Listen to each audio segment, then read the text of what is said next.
올 초 회복세를 보이던 우리 경기가 최근 들어 주춤해지고 있다는 관측이 조금씩 나오고 있습니다. 올 상반기 설비 투자 증가에도 제조업 생산 증가율이 낮아지고 있고 수출도 반도체 외엔 전반적으로 미약한 수준입니다. 여기에 강력한 부동산 대책으로 건설 투자도 위축되고 있습니다. 우리 경제의 현 상황과 앞으로의 전망, 이데일리 김정남 기자와 살펴보겠습니다. 안녕하십니까? 네, 안녕하세요. 네, 수출로 먹고 산다라는 말이 있을 정도로 수출에 의해서 경기가 크게 좌우되고 있는데요. 현재 수출 경기 상황은 어떻습니까? 네, 그렇습니다. 우리나라를 보통 볼 때 소규모 개방 경제라는 얘기를 많이 하는데 우리나라 땅이 아무리 작지 않습니까? 내수가 부족하기 때문에 네. 수출로 밖에 나가서 돈을 벌어야 된다는 그런 기조가 아주 강했습니다. 그래서 올해 4월부터 경기 반등론 이런 말들이 좀 많이 있었는데 네. 그것도 수출이 고공행진을 했기 때문에 그런 말들이 나온 겁니다. 올해 산업통상자원부에 따르면 수출 증가율이 올해 1월부터 두 자릿수 증가율을 기록했는데요. 올해 1월에 보면은 11.1%를 기록했고 지난달에도 보면 이제 19.5%를 기록하고 있습니다. 네네. 이번 달에도 보니까 1일부터 10일까지 수출 증가율을 매겨봤더니 무려 한 28.2% 정도에 달했습니다. 굉장히 많이 올랐네요. 그렇죠. 네. 어떤 지표든 우리 경제가 이제 성숙 경제로 들어가고 있기 때문에 전년 동기 대비해서 이제 두 자릿수 정도의 증가율을 보인다는 건 어느 지표를 찾아봐도 사실 많지는 않습니다. 예를 들어서 뭐 임금 같은 경우가 작년과 비교해서 두 자릿수 퍼센테이지로 오른다는 게 사실 상상하기는 어려운 시대 아니겠습니까? 네, 그렇죠. 네. 그래서 그런 만큼 객관적으로 보면 우리 수출이 지금 여전히 초호황인 게 맞고요. 수출이 워낙 좋다 보니까 경기가 버티는 힘도 좀 강한 것 같습니다. 뭐 수출이 호황이라고는 말씀하셨지만 수출 쏠림 현상이 항상 문제로 지적이 되거든요. 어떤 상황입니까? 그렇죠. 그러니까 이 문제가 고질적인 쏠림 현상인데 이게 우리나라의 13대 주요 수출 품목이 있습니다. 그걸 좀 뜯어보니까 그 흐름이 사실 외발 자전거라는 표현이 적절할지 모르겠지만 네. 그런 흐름인데 독보적으로 보면 반도체 업종이 가장 강한 성장세를 보이고 있는데 올해 들어서만 해도 매달 아까 말씀드렸듯 두 자릿수 증가율이라고 그랬는데 보통 전체가 한 10%에서 20% 정도 사이 왔다 갔다 하지만 네. 반도체 같은 경우는 지금 50% 이상이 나오고 있거든요. 네. 그런데 지금 보면 반도체 외에 다른 업종들을 보면 내가 뭐 자신 있게 성장하고 있다라는 업종을 별로 찾기가 어렵습니다. 예를 들어서 올해 들어서 국제유가가 많이 올라가지고 그나마 좀 잘 나간다는 석유화학 같은 경우를 보면 매달 한 30억 달러 한 중반대 정도에 지금 머물고 있는데 네네. 이 정도면 반도체와는 좀 성장세 흐름이 좀 뒤처진다고 볼 수도 있겠죠.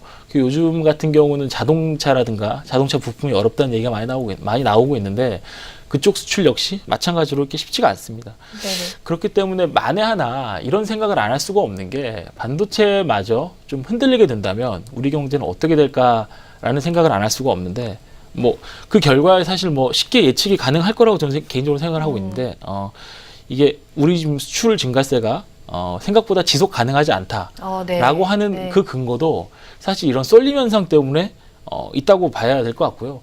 그래서 이것 때문에 지금 수출 때문에 우리나라 경제가 지금 성장하고 있다는 그것 자체도 약간 경기 착시 현상 아니냐라는 그런 의견도 좀 나오고 있습니다.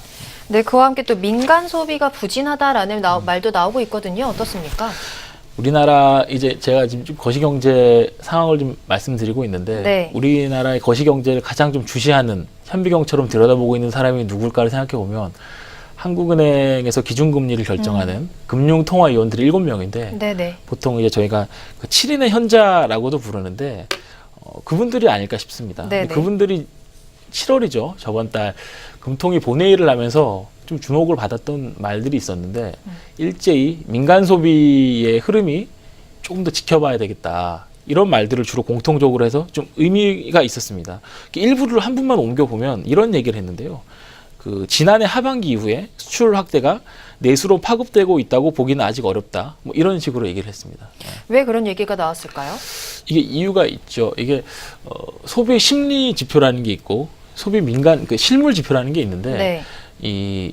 저희가 작년 말에 잘 아시겠지만 최순실 사태라 그래서 정치 불확실성이 굉장히 크지 않았습니까? 네네.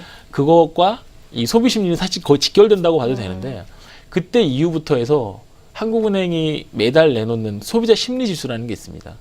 그게 굉장히 급락을 했는데요. 네. 그게 이제 올해 상반기 넘어서 이제 문재인 정부가 출범하면서 많이 올랐죠. 이게 굉장히 많이 올라서 네. 저번 달 같은 경우를 보면은 소비자 심리 지수가 111.2포인트까지 올랐거든요. 네네. 그런데 문제가 뭐냐면 실물 지표입니다. 실제로 사람들이 돈을 얼마나 소비하고 있는가인데 이 통계청에서 매달 그 국내 소매 판매액이라는 걸 내놓습니다. 네. 이게 4월부터 6월 흐름을 보면 0.7%, 마이너스 1.1%, 뭐 1.1% 정도 되는데 마이너스로도 떨어졌었네요. 왔다 갔다 지금 하고 있는 네. 상황인 거죠. 이게 보니까 전망 자체가 크게 밝지 않은 이유가 사실 여기서 나오는 건데 많은 전문가들이 지적하는 것 중에 가장 중요한 게 실질 임금이 반등하는 징후가 별로 보이지 않고 있다.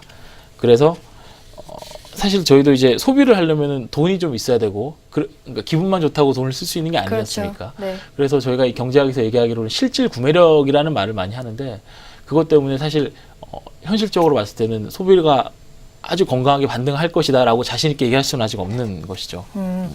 또 저희 가장 지금 화제로 되고 있는 게 북한 리스크거든요. 북한 리스크로 인해서 금융시장이 악재로 떠오르고 있는데 실제로 시장의 충격이 많이 컸나요? 이 북한 리스크 같은 경우는 우리나라에서 뭐 하루 이틀 된 얘기는 아니고 네. 이 학습 효과가 있어서 시장도 내성이 좀 생겼다 이런 관측들이 많이 있었는데 네네. 그 지난 9일이었죠. 그 지정학적 리스크가 처음 본격화한 다음에 며칠간 시장이 좀 많이 움직였습니다. 그러니까 이게 뭐 잘 아시겠지만 뭐 주가가 급락을 한다든가 네.